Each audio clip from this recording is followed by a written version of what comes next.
warahmatullahi wabarakatuh. Kami dari kelompok 2 yang akan membuat video mengenai pembuatan kefir milk. Sebelumnya, perkenalkan, saya Afika Zulfalita Haya dengan NIM akhir 022. Saya Denaya Aprilianti dengan NIM akhir 015. Saya Fayazah Naira Aska Sabira dengan NIM akhir 023. Saya Kelvin Simon Valentinus Manik dengan NIM 121240020. Saya Ridwan Abdul Hakim dengan NIM 121240010. Kefir milk merupakan minuman hasil fermentasi susu dengan ragi, di mana terjadi simbiosis antara mikroorganisme dari bakteri asam laktat dengan ragi. Kefir milk sendiri karena pembuatannya yang aman dan tidak menggunakan bahan kimia serta alami, dianggap sebagai minuman fungsional yang aman dan juga memiliki nutrisi yang tinggi. Selain itu, minuman ini sekarang lebih populer karena meningkatnya kesadaran masyarakat akan pentingnya kesehatan pencernaan dan juga imunitas. Kefir berasal dari wilayah pegunungan Kaukasus, di mana kefir sendiri diturunkan secara turun-temurun di daerah tersebut. Dengan awalnya resep ini, pembuatan kefir ini dirahasiakan. Akan tetapi seiring berjalannya waktu, produksi tentang kefir ini semakin dikenal dan dapat diproduksi dengan skala industri. Kefir milk sendiri memiliki manfaat yang sangat beragam. Di antaranya yang pertama, minuman kefir milk ini dapat berguna sebagai probiotik alami karena dapat membantu menyeimbangkan mikrobiota dalam usus. Yang kedua, kefir milk ini juga dapat meningkatkan imunitas karena kandungan mikroorganisme yang baik untuk mendukung sistem kekebalan. Selanjutnya, kefir milk sendiri juga dapat membantu pencernaan karena dapat mengurangi gejala intoleransi laktosa dan juga sembelit. Selanjutnya, kefir milk ini sendiri juga memiliki nutrisi yang sangat banyak seperti protein, vitamin B12 dan juga vitamin K. Tujuan untuk percobaan ini yaitu yang pertama, untuk memahami dan menjelaskan proses pembuatan kefir milk. Yang kedua yaitu untuk memahami prinsip fermentasi yang terlibat. Dan yang ketiga, untuk meninjau faktor-faktor yang mempengaruhi kualitas akhir dari produk. Milk kefir merupakan minuman hasil fermentasi susu yang memiliki nilai fungsional tinggi. Dihasilkan melalui aktivitas mikroorganisme simbiotik dalam kefir grains yang terdiri dari bakteri asam laktat, asam asetat, dan khamir. Kefir grains berfungsi sebagai sulfur kultur dan memainkan peran krusial dalam menentukan kualitas produk akhir. Salah satu faktor penting yang memengaruhi proses fermentasi adalah berat kefir grains yang digunakan. Peningkatan berat kefir grains umumnya mempercepat proses fermentasi, sehingga mempercepat pula pembentukan senyawa-senyawa bioaktif seperti asam organik dan komponen volatil yang berkontribusi pada cita rasa dan aroma khas kefir. Di sisi lain, jenis susu yang digunakan, baik itu susu sapi, kambing, atau nabati, seperti kedelai juga memberikan pengaruh yang signifikan terhadap karakteristik sensori kefir. Kandungan nutrien seperti lemak, protein, dan laktosa dalam susu menjadi faktor penentu tekstur, kekentalan, serta kompleksitas rasa produk akhir. Oleh karena itu, optimasi kombinasi antara berat kefir grains dan jenis susu menjadi strategi penting untuk meningkatkan kualitas organoleptik kefir yang mencakup rasa, aroma, warna, dan lapisan, serta berperan dalam meningkatkan tingkat penerimaan konsumen terhadap produk tersebut.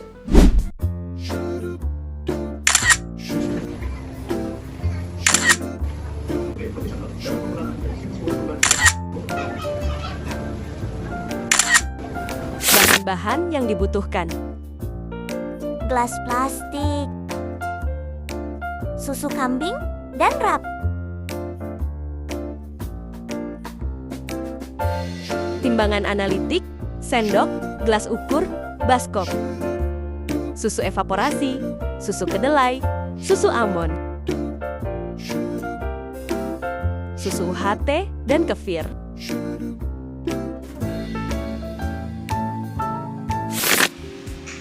Yang pertama, kita akan menimbang kefir sebanyak masing-masing 4 gram, 5 gram, dan 6 gram pada ketika wadah plastik yang sudah kita siapkan.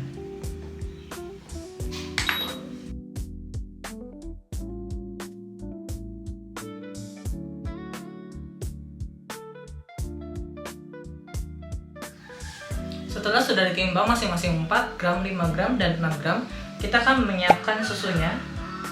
Di sini kita akan menggunakan 300 ml untuk setiap jenis susu. Dimana di 300 ml itu kita akan membagi masing-masing 100 ml pada setiap wadah. Yang pertama di sini kita akan menggunakan jenis susu kedelai.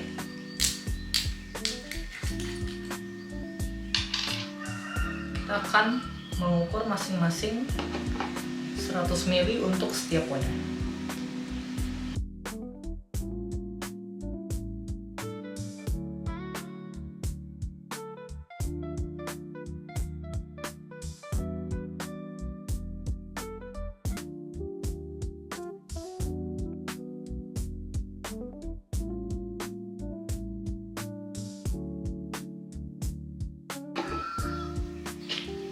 Sesudah dimasukkan ke dalam setiap wadah, kita aduk supaya kefir yang sudah ditimbang sebelumnya tercampur merata dengan susu yang sudah kita ukur.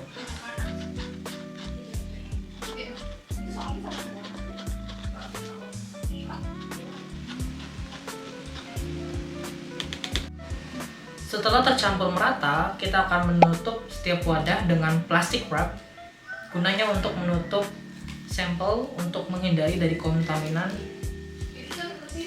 dari lingkungan.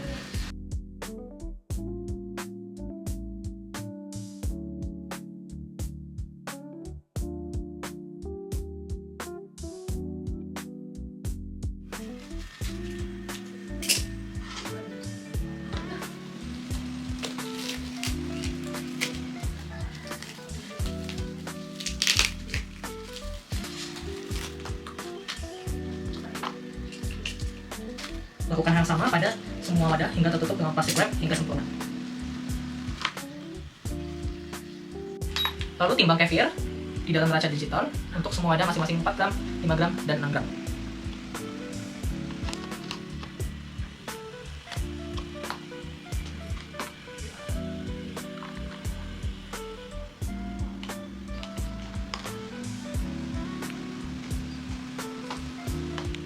Pada setiap kefir yang sudah ditimbang masing-masing 4 gram, 5 gram, dan 6 gram, dengan langkah yang sama dengan sebelumnya, kita menggunakan masing-masing jenis susu 100 ml pada setiap wadah.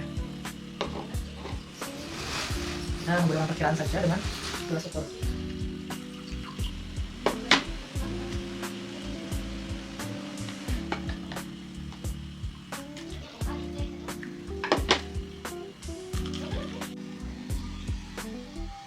Setelah dituangkan, kita akan mengaduk hingga semuanya tercampur merata. Setelah ketiga susu tercampur merata, kita akan sama seperti langkah sebelumnya, kita akan menutup dengan plastik wrap hingga tertutup rapat. Lalu kita mengulangi langkah yang sama pada jenis susu yang lain, yaitu susu UHT, susu almond, dan susu evaporasi.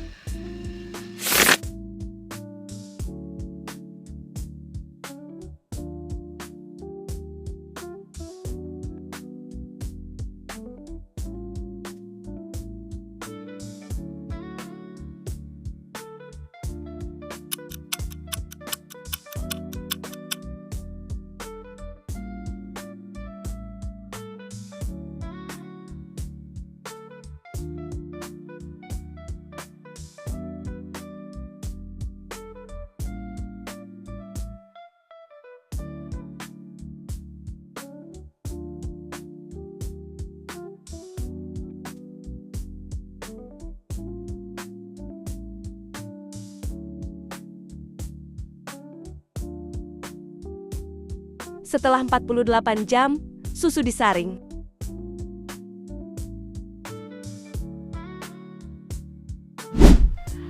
Pada percobaan membuat kefir ini, kami menggunakan 5 jenis bahan yang berbeda. Kemudian untuk variasi variabel bebasnya, yaitu variabel massa dan variabel waktu. Massanya sendiri yaitu 4 gram, 5 gram, dan 6 gram. Dan waktunya adalah 12 jam, 24 jam, dan 48 jam. Untuk analisis berdasarkan susu, yang pertama susu UHT. Pada susu UHT, fermentasi yang konsisten dan bertahap sangat terlihat pada prosesnya. Seiring bertambahnya waktu fermentasi, hingga 48 jam, tingkat keasamannya meningkat sangat tajam. Kemudian peningkatan massa dari 4 gram menjadi 6 gram itu mempercepat proses fermentasi sehingga menghasilkan tekstur kefir yang lebih homogen dan menyerupai seperti yogurt kefir pada kondisi yang stabil. Kemudian pada susu kedelai. Susu kedelai ini memiliki karakteristik yang unik dengan aroma nabati yang khas. Tekstur susu kedelai mengalami koagulasi yang ringan dengan pemisahan fase cair dan fase padat. Pada kondisi yang optimal, 6 gram 48 jam,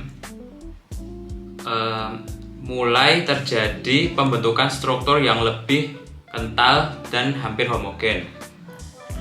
Susu kambing menunjukkan respon fermentasi yang terbaik di antara susu-susu yang lainnya. Proses fermentasi berlangsung sangat baik pada kondisi yang optimal, menghasilkan 2 lapisan hingga 5 lapisan. Pada 48 jam dengan masa 6 gram, susu kambing mencapai konsentrasi sempurna dengan tekstur homogen yang mirip dengan yogurt dengan tingkat keasaman yang optimal. Kemudian pada susu almond menunjukkan stabilitas fermentasi yang sangat rendah, mempertahankan aroma kacang yang lembut dengan tingkat relatif yang ringan, dengan tingkat keasaman yang relatif ringan. Tekstur yang dihasilkan umumnya encer dan tidak stabil dengan kecenderungan lapisan yang terpisah meski ada pembentukan gumpalan pada tahap akhir fermentasi. Lalu pada susu evaporasi, karakteristik fermentasi terjadi sangat menarik dengan kombinasi rasa asam dan manis dan terdapat aroma karamel yang khas. Pada kondisi yang optimal, susu evaporasi menghasilkan tekstur kental dan pemisahan yang stabil, mempertahankan rasa manis kefir yang membedakan daripada susu yang lainnya. Jadi, kesimpulannya itu yang pertama, masa kefir grains itu berpengaruh langsung terhadap intensitas fermentasi. Semakin besar masa kefir grains dari 4 gram ke 6 gram, fermentasinya itu akan berlangsung lebih cepat. Ini tuh terlihat dari meningkatnya jumlah lapisan yang terbentuk pada susu, kemudian rasa kefir yang semakin asam dan tajam, tekstur yang berubah dari encer menjadi lebih pekat atau kental. Kemudian yang kedua, waktu fermentasi itu meningkatkan kematangan kefir, di mana pada 12 jam rasanya itu cenderung netral atau sedikit asam, teksturnya tapi teksturnya itu masih cair. Pada 24 jam, kefirnya itu mulai menunjukkan karakteristik khas seperti rasa asam dan tekstur mulai mengental. Pada 48 jam, rasa dan teksturnya itu mencapai tingkat optimal, terutama pada susu kambing dan evaporasi, dengan lapisan lebih banyak dan kekentalan tinggi. Kemudian yang terakhir itu jenis susu mempengaruhi ciri produk akhir. Untuk susu kambing dan susu evaporasi itu menunjukkan hasil fermentasi terbaik, yaitu asam kuat dan teksturnya itu kental. Kemudian susu nabati, kedelai, dan almond itu menghasilkan kefir dengan rasa lebih ringan. Aromanya juga khas kacang dan teksturnya itu cenderung encer. Nah, untuk sarannya itu sebaiknya gunakan susu kambing atau evaporasi untuk hasil kefir yang lebih kental, asam, dan bertekstur baik. Kemudian lakukan fermentasinya itu minimal 24 jam dan maksimal itu 48 jam untuk menghasilkan kefir yang matang dengan rasa asam, aromanya juga tajam, dan teksturnya yang padat. Kemudian sebaiknya gunakan botol kaca sebagai wadahnya itu daripada gelas yang hanya ditutup biasa, karena dia biasanya lebih higienis, mengurangi resiko kontaminasi, dan juga menjaga kestabilan suhu dan aroma. Untuk susu nabati, pertimbangkan penambahan probiotik tambahan atau agen pengental agar teksturnya itu lebih baik. Sekian video dari kami. Wassalamualaikum warahmatullahi wabarakatuh.